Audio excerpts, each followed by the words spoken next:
So since it looks like it's down to Joe Biden versus Donald Trump again, let's do some reminding.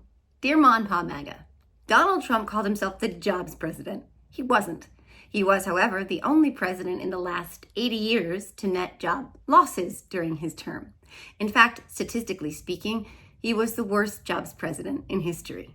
Joe Biden has created nearly 15 million jobs, and his first 2 years in office, 2021 and 2022, were the two strongest years of job growth in history. Donald Trump promised the economy would grow to 4, 5, and maybe even 6%. It didn't. In fact, it never got above 3.5%. Under Biden, the economy grew 4.9% in the third quarter of last year alone. Donald Trump promised to lower prescription drug prices. He didn't, but Biden did. In fact, he finally beat Big Pharma and allowed Medicare to directly negotiate lower drug prices.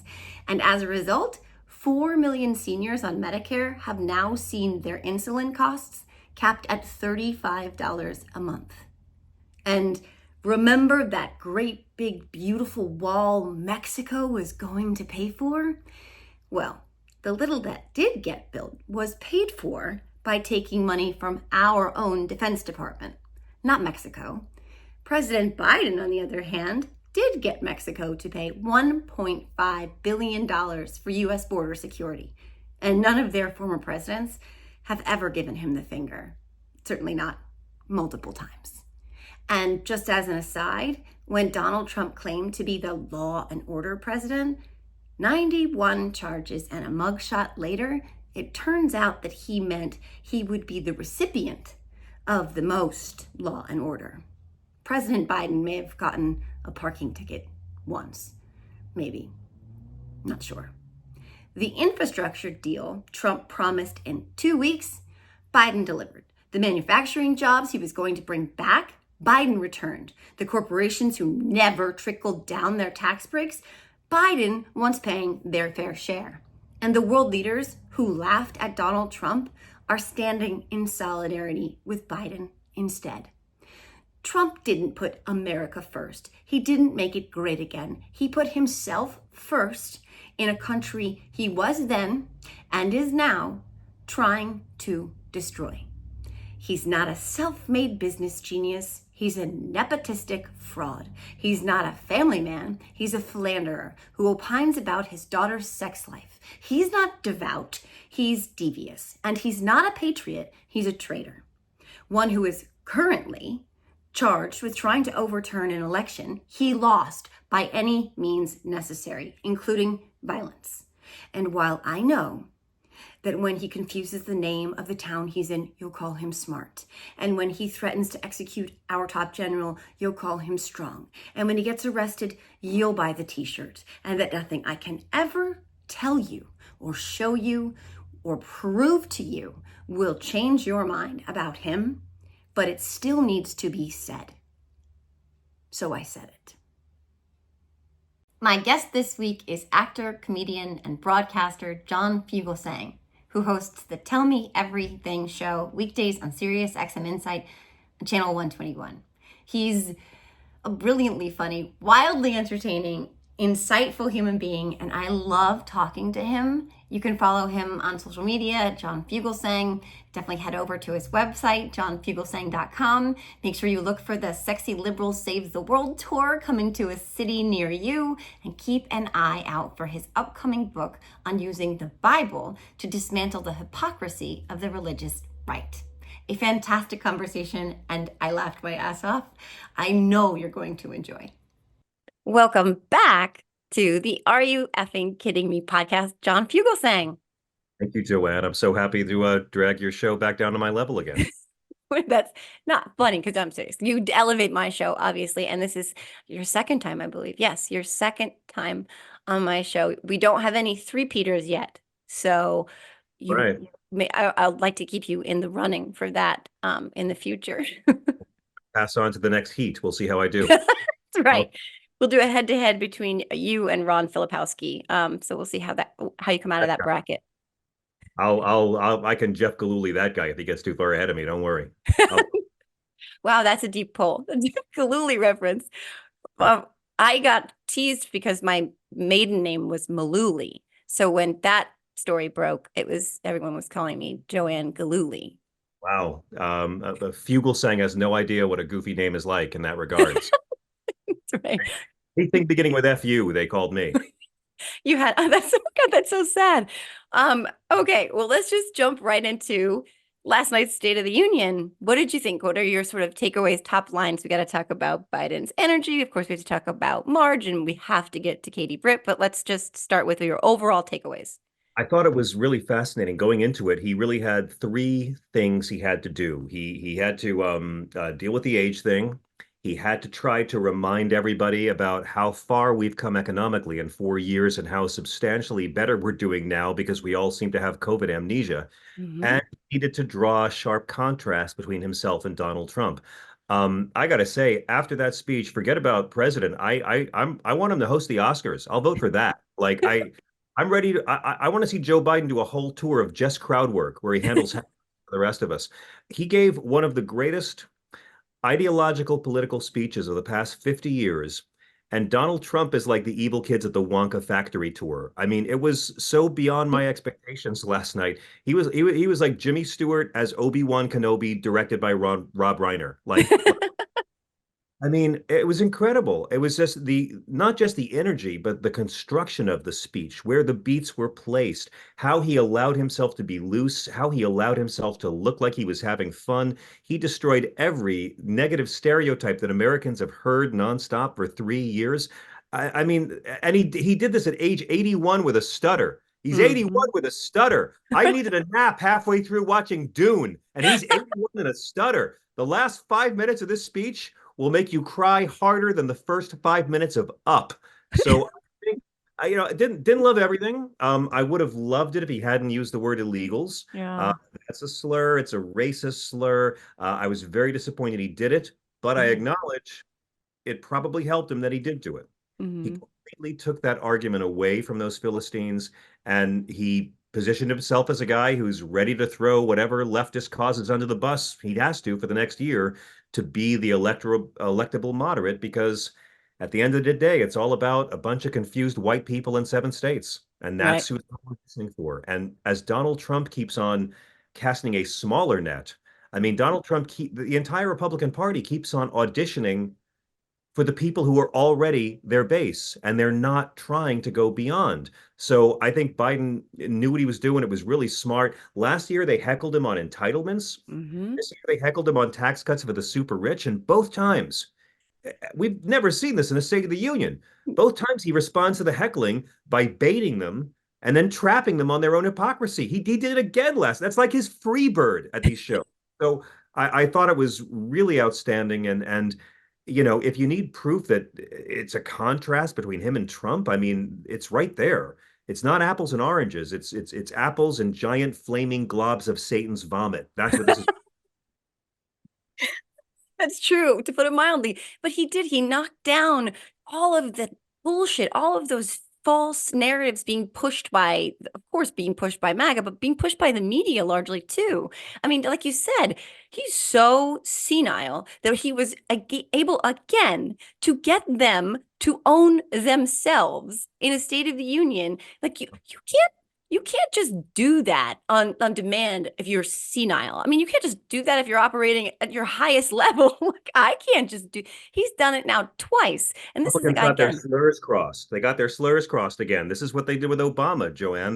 They kept saying, "Oh, he's this inexperienced amateur who's in over his head and a socialist mastermind." It's like they're the gang that couldn't smear straight. Right. Well, right. Also, Joe Biden's able to coordinate over the course of decades, really, every single case against Donald Trump, including the business fraud case, which goes back, several years at least. But he's so senile that he was able to coordinate all of that and the rise of Taylor Swift at the same time. And the most globally powerful vice president in history, a vice president who could get every country in the world to want to fire a corrupt Ukrainian prosecutor because the job has that much power. Yeah, it's like this stuff works for the Fox audience, and every liberal has a right winger in their life that they love. And we see what this does and how it rewires their brain. And it makes us crazy. But then we've got to remember Fox News and Twitter aren't real life. And that's reality in the bubble is the way reality is in the bubble. Yeah. We have to live outside of it. And the reality is he handled almost everything he needed to address. I was hoping he would say the word ceasefire. I didn't think it would happen, but and he had to thread the needle of saying, "Oh, we support Israel, we support Israel, we support Israel," but we're also going to go around Netanyahu and build this pier to Mhm. start getting humanitarian aid in. It's certainly not enough, but I'll tell you, I and this is his biggest weakness with his own base, but I did not expect to hear him talking about his two-state solution last night. And he saved it for the end of the speech. So, Mhm. I mean, if I was advising him, I would tell him to end every speech by hitting the dais and saying, "And you bitches never get to touch Medicare." But he did the impossible, Joanne. He made millions of people get excited about the next 8 months because we've all Mhm. been dreading.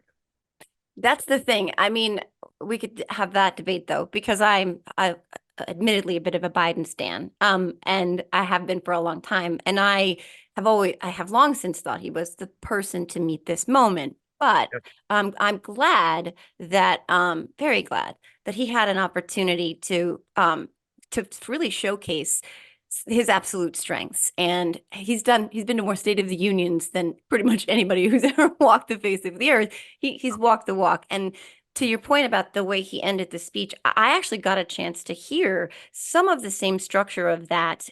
He did a Broadway for Biden event a couple of months ago, and I think he was probably, I was there. I was very lucky to have gotten a ticket to go to that. It was incredible. I cried my eyes out. And it's some of that same messaging about how, we have to keep moving forward, and he believes in democracy and really what the alternative is. And that's the thing about Joe Biden. I kind of think of him as sort of this old bus. He's not perfect, he's not flashy, he's gonna the upholstery is a little bit worn down, and he's not gonna get you everything you want necessarily, but he's not taking us over this side of a cliff. You know what I mean? No. That's the alternative. He's a responsible steward of democracy.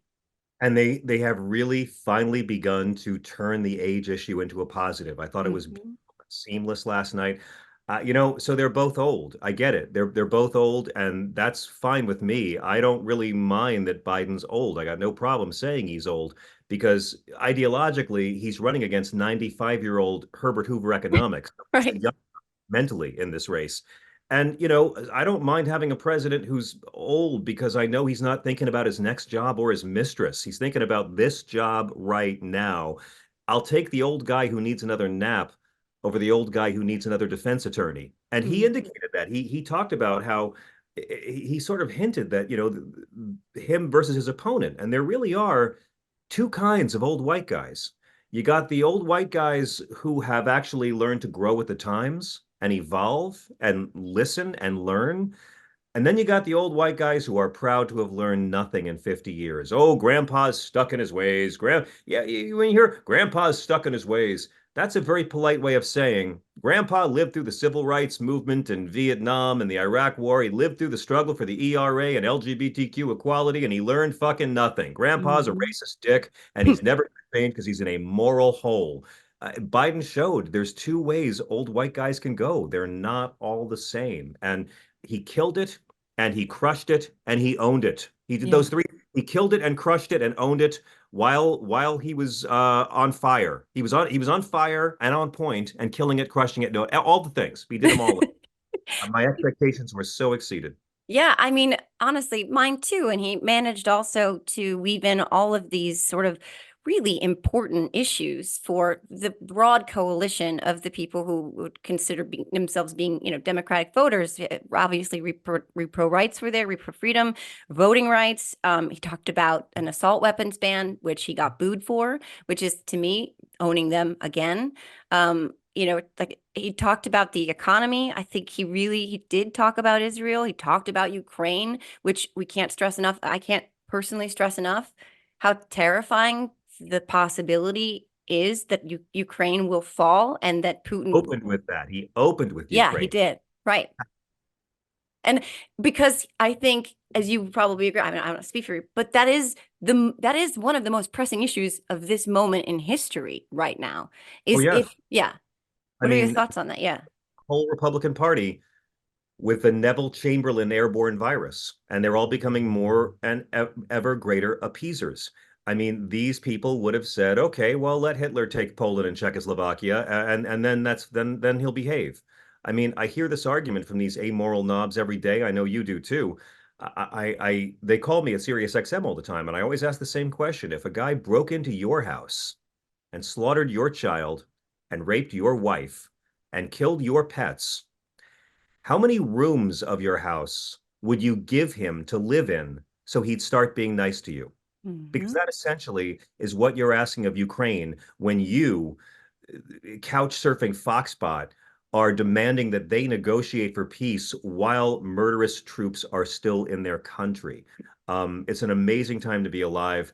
It's horrifying seeing how compromised this Republican Party is because they are controlled by a man who is controlled by Vladimir Putin. 100%. And that's another stark contrast. And Biden was able to draw that contrast so much last night because this is really the first time in history that two incumbents have ever run against each other. So he could say my predecessor. Well, And I know Benjamin oh, Harrison. Benjamin Harrison, Grover Cleveland was voted out by Benjamin Harrison and then ran against him and beat him. So this has happened once before. I And stand in this corrected. case, I didn't know so that. that's why we've had 46 presidents, but only 45 men have been president because Grover Cleveland was the 22nd and the 24th. My dad was a history teacher and I sucked at sports, so this is how I earned his love, Joanne. So Trump's trying to be the second one to ever do it, but I Biden didn't is know that. Benjamin Harrison position right now, and I don't think Trump's going to do it. I mean, who's going to donate money to Trump after last night in terms of big money donors? Which he was already losing. Who's going to donate more to him after that speech last night? Right. And again, as you said earlier, his base is smaller. They've only contracted. It's not expanding. And now he's telling his Nikki Haley voters that he doesn't want them. So he's making it even smaller. She's trying, of course, to thread that needle. You say his voters aren't expanding. I mean, you don't mean they're not gaining weight from all the trans. The support is getting lighter. Right, But exactly. Yeah. his actual supporters keep on getting bigger and bigger. Not a lot of roughage there, I got to say. Although Um, their wallets are getting lighter and lighter because they're still sending the billionaire their insulin money, which they no longer need to spend as much on thanks to Biden. Yeah, and again, they want to drive all the undocumented immigrants out of the country because then salads will cost $75 a piece, and MAGA fans never eat salad, so Right. won't really hurt them too much. Well, let's talk about immigrants for a second, because that was another big theme of last night. And Republicans, when they latch on to something, God knows, because they have nothing else to ever talk about, because they don't do anything productive, they find this one issue and they ride the fuck out of it because Hey, it's all hey, not fair. They fired a Speaker of the House. They hired two Speakers of the House, and they censured Adam Schiff and Rashida Tlaib. That's lots of stuff they've done in the last year. that's Look at true. that. I think they also changed the name of like some monument or something, or Like maybe a, it was, yeah. Port Bragg, yeah. Port So yeah, they grudgingly gave up one of their Confederate monuments. right, shocking. But what their big thing last night has been for the last couple of weeks, basically probably 2 weeks, is the Lake and Riley say her name narrative, because Republicans in every school shooting, mass shooting in the last many decades, they always say it's too soon. It's too soon to talk about politics when we want to talk about guns. But an unfortunate murder happens where a young girl in Georgia is killed, allegedly, right, by someone who was here illegally. How would you say that correctly? I don't know if he was here illegally or if he was waiting. Was he waiting for an asylum hearing? I mean, he's That I'm been a not sure about. and one of Okay. Donald Trump's last gifts to us in January of 2021 was that he signed an executive order not deporting any Venezuelans to thank the Venezuelan government for their support. So if this guy wasn't deported, you can thank the former host of Celebrity Apprentice for that. Really? Well, that's an interesting counterpoint that I did not know, because that's what they say all the time, that her blood is on Joe Biden's hands because he wasn't deported. And of course, again, the hypocrisy here, but it's more than that. You said to me earlier that they're really using her death, you know, as a Exploiting. exploiting it as a propaganda tool, Yeah, essentially.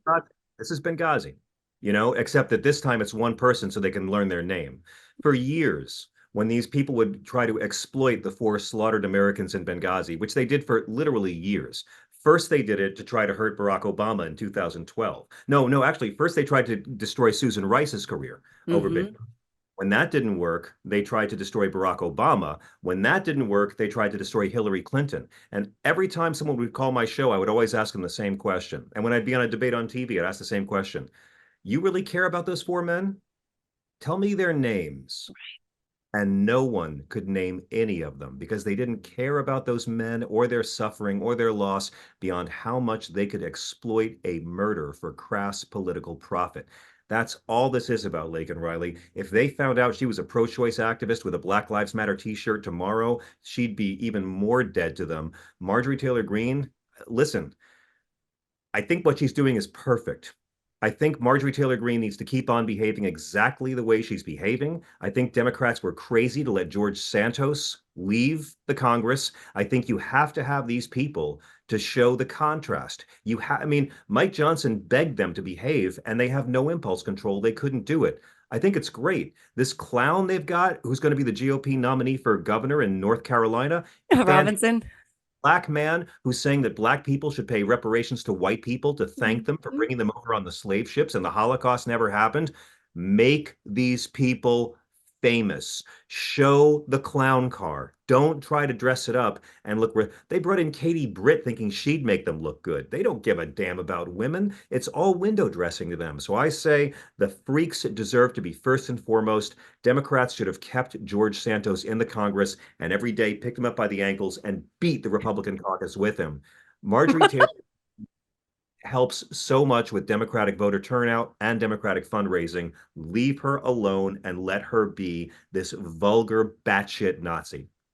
And that was actually quite funny last night when Joe Biden saw her and mocked her and took her to mocked her to her face. But Mark Robinson, I think, to your point, I think he's going to be a huge driver in North Carolina because he's And checking. 49 other states, Joe. 49 other Yeah, states he's going to drive people. that's true. I mean, he also said that he wants to go back to a time when women couldn't vote. So there's that as well. But let's go back to Katie Britt for just a second because that was extra special, bat shittery right there. I Oh, mean, what are your thoughts? I didn't. I got to be honest. I didn't get to finish watching her speech. Did she finally get to speak with the manager by the end? Did a manager talk to her before? I loved it. I thought she put the Q in Karen last night. This is Alabama, and last night Alabama sent us a message that Tommy Tuberville is the smart one. And my God, I mean, there's parts of Alabama where Katie Britt is legally a member of Mensa. I can't wait for my child to learn about her at school during Dead Inside Women's History Month. I mean, is she okay, Joanne? Is that lady okay? I was like, Katie, show me on the doll where America hurt you. I'm worried. I was like, this is like this Douglas Sirk melodrama on Vicodin. I'm watching this speech and I'm just like, no, really, what antidepressant is this an ad for? My God. It's the first scene in the Lifetime movie where she loses the job and then has to move back to her hometown. I mean, I, it was fantastic. If you're telling a horror story about cartel sex trafficking and everyone's laughing at the details, maybe you're not good at this job. That was great. Make her famous. It was, and the whole thing took place in her kitchen, which looks like it's never been used, by the way. In her kitchen. She's I a know. senator. What I is she know. doing in her kitchen? We had to be in the kitchen because that's where the phone is in case she sees a black guy in the neighborhood. So I understand why it was there. And by the way, it's not, I don't want to laugh, but the trafficking story, the number of times she said over and over and over and over, I was like, are we okay right now? Like, what's I happening? mean, I gotta say, I don't want to vote for her, but I would love her across space and time and a bridge across forever to infinity and beyond. I, I mean, my God, she was like someone who's read a little too many Harlequin romance novels and is mixing the wrong meds. It was so cynical. You know, they just thought, okay, she's young and female. This will distract from the fact that people who are young and female hate us. And it showed how cynical. I mean, my God, I never thought I'd say have Josh Hawley do it instead, but wow. I mean, they stepped in it so badly last night. I got to be honest, horrible Republican rebuttal speeches is becoming my favorite genre of short film. Bobby Jindal is still way up here, but Marco Rubio, Paul Ryan, and she joins the ranks. It was great TV. When Sarah Sanders is like the gold standard of Republican responses, that's probably not, it's not really the best look. There's no way to parody this. I No. mean, you can't make a sketch out of this. You can't do it in a more bizarre way than it's already been. And you got to remember, presumably they signed off on this. Presumably someone in authority read this speech, signed off on it. I mean, I like that this is happening within 24 hours of Lara Trump being put in charge of looting the RNC for Donald Trump's legal bills. It's Mhm. just, boy, they can pick them, and I say stay out of their way. I 100% agree that apparently that speech, well, it was so bad and so weird. It was such a train wreck that they're not even, the GOP's not even clipping it. They're using these graphics, with quotes on them. And the graphics themselves are beyond parody. I did try and parody it, by the way. What I did was I went with the domestic jobs kind of, or she's giving the response while cleaning the toilet and scrubbing the shower and just all the menial tasks of like domestic goddesshood, but also that fundy baby voice that she did. I mean, terrifying, right? Like terrifying. But I agree with you. I think that actually was one of the biggest gifts we got of the night, was just how awful that was. Yeah. I mean, she did so. I mean, I keep saying at this point, the way these Republicans are doing, this old man can campaign for re-election in a bathrobe and slippers. I mean, Joe Biden could be in a hospital gown that's open and he's drooling, and he'd be more. I mean, he could have an alien popping out of his chest while he's playing Freebird on air guitar, and he'd be more presidential than anything the Republicans can put up. It's just, we're going to look back on this year and think, why were we so panicked for so long? Why were we so gaslit because Biden's old and the media is lazy?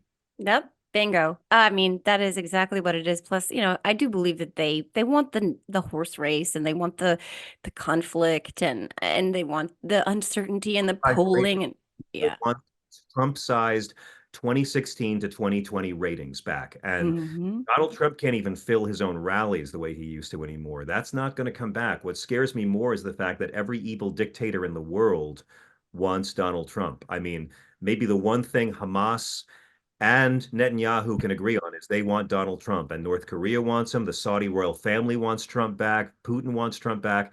Scary thing's going to come this fall because OPEC's cutting oil production again, Hmm. deliberately. So the supply will go down. And they're doing this so gas prices will be as high as possible by the late summer, early fall. Hmm. That to me is Joe Biden's greatest danger now, is gas prices. But we are now at a point also where, and again, sorry, libs, but when a Democrat seeking reelection, just prepare yourself. America's now producing more fossil fuels than any country ever has any year in the history of the planet. Yeah, it's a message that they don't like to talk about all that often. But when push comes to shove, you got to do what you got to do. Again, the democracy's at stake here, and they're going to probably up the deportations too, because that's yet another thing. They've deported a lot of people. They don't talk about that very much, again, because it doesn't message well. But this idea that the world's worst actors have, Trump as their obvious favorite should scare all of us. And obviously, he's saying he'll be a dictator on day one, and he will disband NATO. Essentially, certainly pull out of NATO. Oh, and welcome Sweden, by the way. But Yeah. yeah, I got to agree with you. You know, I would really love to see a Democrat one day call the Republicans out on their immigration hypocrisy. Those people cross our border for one reason. There is a gigantic sign in neon lighting saying "Help Wanted." Hmm. That's why they cross the border. There is no wall you can ever build that's big enough to hide our giant, brightly lit "Help Wanted" sign. And the Republican Party will never do anything to take down the help wanted sign. And this is how you talk about this to your right wing coworkers and loved ones. If Republicans wanted border crossings to end, they could do it in a month. Start incarcerating every white person who hires and illegal. Mm. Everyone who hires yard work or nannies or housekeepers or meat processing plants or farms that pick our produce. The fact is, if you didn't have this exploitable brown-skinned marginalized working labor force, our produce costs would be through the roof. The price of our meat would be through the roof. We're all part of the same hypocrisy. So, and I wish Democrats would just call it out, but they're part of it too, I guess. I mean, Republicans, whenever they raid a meat processing plant and they talk about, oh, they arrested 700 illegal aliens, they never arrest the guys in the back counting all the money. And Donald Trump has hired undocumented immigrants because he doesn't like paying a living wage to American-born workers in two different centuries. Trump Tower was built by undocumented Polish immigrants, but the Republicans will say nothing about this, and it shows they, like Benghazi, they don't care beyond how much they can exploit it. Right. And just like again with the bipartisan border immigration bill that they asked for, that they demanded, and then they killed because Donald Trump told them to kill it. Katie Britt was one of the people who tried to negotiate that bill. And she, right. Yeah. I mean, it's Amnesty International called this bill out for being so mean and accused Biden of being as cruel as Trump. wow. And that still wasn't enough for Republicans. They don't care because they don't want solutions. And that was a major theme of the speech last night, that they just don't. And they're all hostages. I mean, if you come out and say, I want to work with the other side to make things better for my constituents, you'll get primaried by someone more racist than you. So if they do their jobs, they lose their jobs. And Mm-hmm. that's what we have to deal with. And what we've seen this past week is it basically feels like the final like capitulations, like they've all sort of abdicated now. We've got McConnell, who had no real reason, I can't understand what his motivation was in endorsing Trump. He didn't have to do it. He's leaving leadership. He's not long for the Senate at all, but he endorsed him still. And Yeah. then Sununu today endorsed him. And of course, Nikki Well, Soft Sununu's endorsed him. always been an empty suit. Yeah. Sununu likes to play this little maverick cosplay character, and it's embarrassing. He's a party hack, just like his mediocre father, and he seems to think he's somehow special. McConnell, you kind of thought Trump being racist dozens of times to his wife might sway him in some way, but if Mitch McConnell had a soul, he wouldn't be Mitch McConnell. So, Yeah. again, it's all acceptable to him. January 6th, acceptable to him. All of it. All of Yeah. it. I mean, this him and Ted Cruz letting Trump, degrade their wives and demean their wives, and there's no honor in that whole crowd. No, never. Never. They're all spineless cowards and they deserve to be called out for it. And I think it's great that, Mitch McConnell leaving after all these years, and he found a way to make sure no one felt any respect for him at all whatsoever. The media tried to write these lionizing columns about this giant of the Senate. Fuck that. He's been a mediocre hack his entire life. He made the world worse. He made the Senate worse. He made America worse. And right to the end, he showed himself to be just a moral vacuum. Yep. Although he's a moral vacuum who made sure to protect his own seat should he have to leave suddenly, because the governor now has to appoint one of their three candidates that have to come from the party that the previous senator came from, and their Democratic governor, by the way, Democrat governor who's very popular, will then have to choose between three Republicans because Mitch McConnell is evil in that way. Well, I hope he enjoys his retirement and he has a lot of time to, stare into the Ark of the Covenant, because I think that's.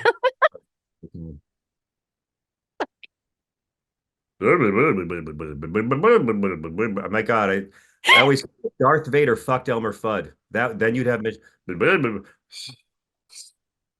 Be very, very quiet. I'm obstructing presidents. Ah. That's the only way I can understand these people anymore, Joanne. My child asked me to explain Republicans, and I have to just fall back on if this fucked this. That's what do you mean, Dad? Well, look at Donald Trump. If Mr. Burns from The Simpsons fucked a pro wrestler, oh, I think I get it, Dad. But what about Ted Cruz? Oh, my child. Well, if a televangelist fucked the ShamWow guy, then you'd have Ted Cruz. Oh, I think I see, Dad, but what about Rudy? Oh, well, Rudy, child, I'm so glad you asked. Rudy's sort of like if an alcoholic leprechaun with rickets fucked a rabid ferret that's also alcoholic. And this is how I have to explain Republicans to my children. They're the Yeah, but people. it says it all. Sometimes I do the if Ted Cruz and Josh Hawley had a love child, and then I take it too, and Marge Green and Stephen Miller got to raise it, and Ah, I sometimes do that up it a little bit there, and then I deprive them of all their toys and took it to the next level, kept them in the cage in the basement, sort of thing. So you get sounds like you'd raise a white supremacist who would destroy the concept of white supremacy. What they right, tend yeah, all while harvesting human organs, I think somehow. to...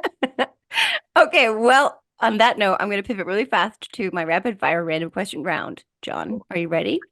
No, I'm not ready. I resent this. These are very serious. Okay. Who lasts longer in a zombie apocalypse, Marge Green or Tommy Tuberville? Ooh, I gotta say Marge because she'll be able to pass.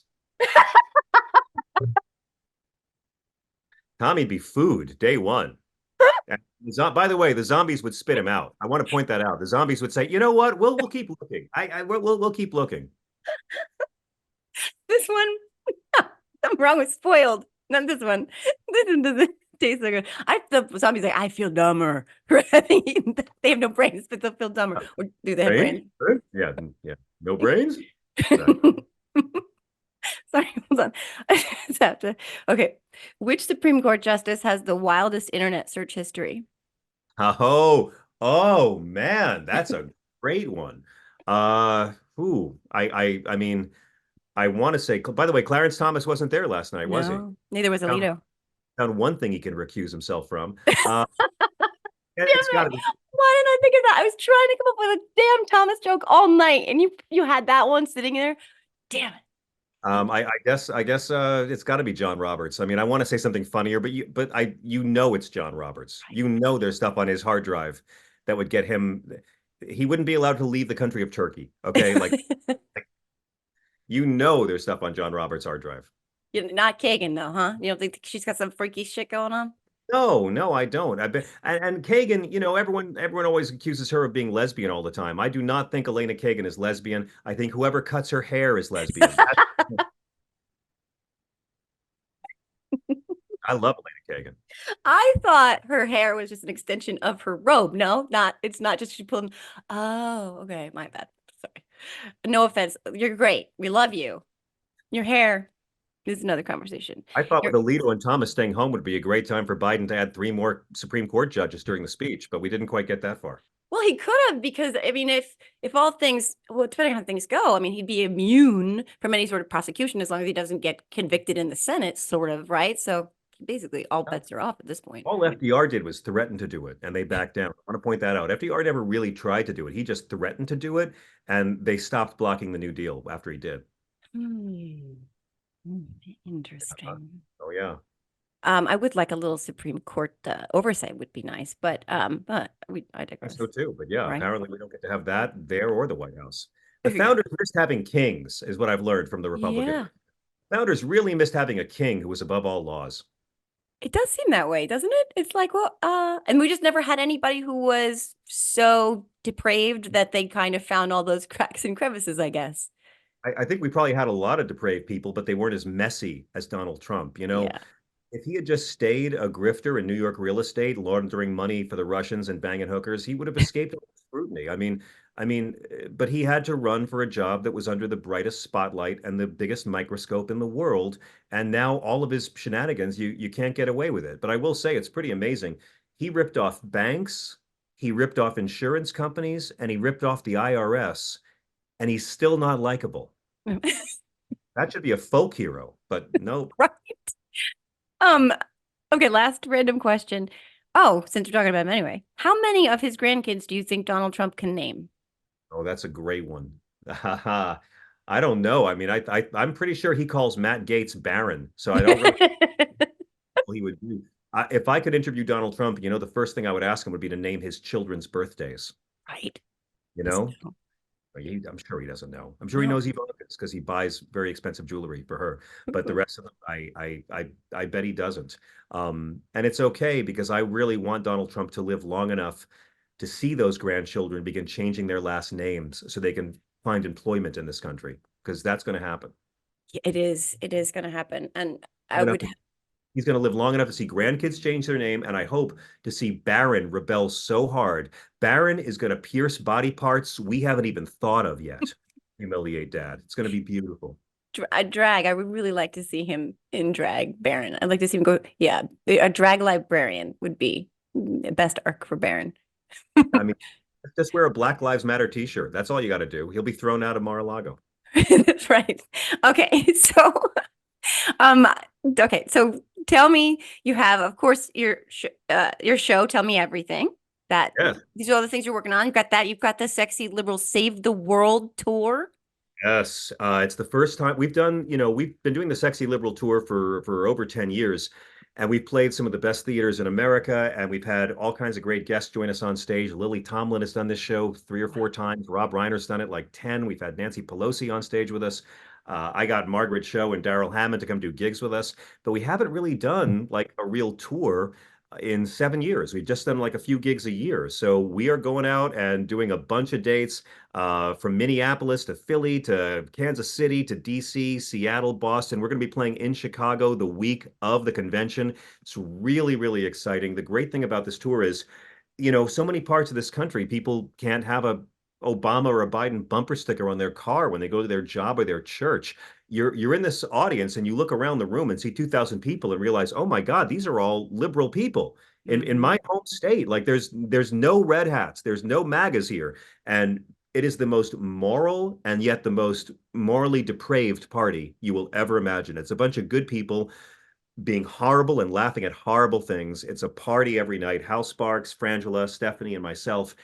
It's such a riot, and we're going to be raising money for local causes in every city we go to. And that whole thing is going to kick off. We did a show last month we started in San Francisco, but we're going to be kicking everything off in Minneapolis at the beautiful Pantages Theater on April 13th. And you can go to sexyliberal.com or Live Nation, because this year we've decided for the first time to partner with Live Nation and see how that goes. We've always done it independently, so this year we're working with the big boys. That's awesome. I'm so excited. I will be able to be in attendance for the Chicago show. So I'm very excited. I am attending that one. So I'm very excited. That'll be my Join me on my first. show in Chicago because we'll be broadcasting backstage from the convention. Yay. I'm so excited. I'm so excited. This sounds fantastic and just in time. This is the perfect time for people to have something like that, as everybody's sort of on edge and worried and we need to laugh more than ever. Seriously, I mean, John Lennon always said the two things fascists can't handle are nonviolence and ridicule. And Mm. honestly, I mean, to me, this is what it's all about. Billy Wilder, I'm going to be a quote machine. Billy Wilder said, "If you're going to tell people the truth, make it funny or they'll kill you." And that's sort of been my ethos for a long time with religion and with politics. And I'm so thrilled to be going out on this tour. It's going to be a really exciting year, and I just feel like comedy is the best way to push back against these goons. Agreed. And we all know how that gets under Donald Trump's skin and is very effective in that way. And he just kind of spirals even more than he already does. So that is incredibly effective. But you're also writing a book. Yes, I'm working on a book with Simon and Schuster's Avid Reader Press division, and it's all about how to use the Bible when debating a right-wing fundamentalist or Christian nationalist. It's called Separation of Church and Hate, and it's a book Jeez. about how the right wing is against the teachings of Jesus on every point that divides us, from immigration to abortion to LGBTQ issues to economic policy. They do not fight for anything Jesus actually talked about. His name is used as a prop. His teachings are rejected. And so it's a book about how you can actually quote scripture when debating your bigoted loved one or coworker. Oh my God. I need that. I need that. I need that. Desperately need that. Who doesn't need that? But like, that's the thing that I'm always like, oh, this is so hypocritical. This is just it's so hate filled. All of the things that they're trying to push are just driven by so much hate. And that can't The only, possibly be consistent with the teachings of Jesus as they quote all the time. the only commandment in the entire Bible about immigration or borders is the commandment in the Old Testament and the New Testament to welcome the stranger. Hmm. That's it. So if these people were Christians, they'd be at the border with blankets and water for these Christian refugees. I don't call them illegals. That's a slur that we've decided is very acceptable here. I've never heard a white lawbreaker called an illegal once. They're Mhm. Christian refugees. And that's not me saying open borders. Ronald Reagan was the guy who fought for open borders. That's me saying if you're going to claim to be Christian and then you're going to be brutal to refugees, brutal to trans children, brutal to women who have abortions when the Bible never bans abortion and Jesus never mentions it, if you're going to criminalize abortion rights, which Jesus never mentioned because you're so Christian, but you're going to support the death penalty, which Jesus actually opposed, then the rest of us are no longer obliged to take your claims of piety seriously. This is a book about how to take their camouflage away. It's brilliant. And to your point about, like, especially Alabama with this whole IVF ridiculousness, and the week before, I think they had or a couple weeks before, they'd executed that man with the nitrous gas, I guess. And first time humans have ever murdered a human with nitrogen. Yeah. And we had his spiritual advisor, the Reverend Jeff Hood, on my show that week. And nitrogen gas will only kill you if you're in a chamber. If you're strapped down on a table and wearing a mask, you're going to thrash around. Air is going to get into the mask, and it's going to be torture. And that man thrashed around and took 22 minutes to die, legally murdered by tax dollars by people who falsely pretend to be Christian. The death penalty is the most stark example of rejecting the teachings of Jesus. He overturns eye for an eye in Sermon on the Mount. Jesus says that that only sinless people have a right to execute, and he stops an execution. And if there was no death penalty, hey, Jesus might still be here. So yeah, this is Alabama. They deserve to be called out for it. Okay, sorry about that. My hound dog is barking, but John says he can't hear them, so I'm just going to push ahead. And you of course, you're going to be doing the book and the tour all while you still have your show. So you're still going to be hosting the show. Yes, every night on SiriusXM. Eddie Izzard joins us tonight to talk about her big performance in her solo show of Hamlet. It's me and Dame Susie Eddie Izzard talking about Hamlet for about 40 minutes straight. And we're still getting great guests over there at SiriusXM. We're on every night at What the Fuck O'Clock, but you can hear it the next day for free on our podcast, available wherever podcasts are available. Awesome. Oh my gosh. I'm so excited for everything that you have coming up. I'm very, very excited for that book because I'm going to keep that book like with me at all times because I want to constantly be able to call them out on their hypocrisy on that. And I think that is going to be an invaluable resource to that end. So I'm excited for the tour. I'm excited for the show. I'm excited for the book. I'm so glad you got to join me again and that we got to chat and that you made me laugh as much as I've laughed in a really long time. So I really appreciate that. I really appreciate that. I know you're going to make the listeners laugh as well. Well, let's not get too crazy. I'll settle for their pity chuckles. Okay, well, I don't think you're going to get those. But again, that does it for this week's episode of the Are You Effing Kidding Me podcast. John Fugelsang, thank you once again for the generosity of your time and for everything that you do and all the energy you put out there in the universe. And thank you for everything that you do and for inspiring so many of us with your morality and your filthy mind. Thank you so much. Oh, it's so filthy. It's so filthy. I didn't get to really be that filthy today. Next time, folks, I promise. Okay, bye.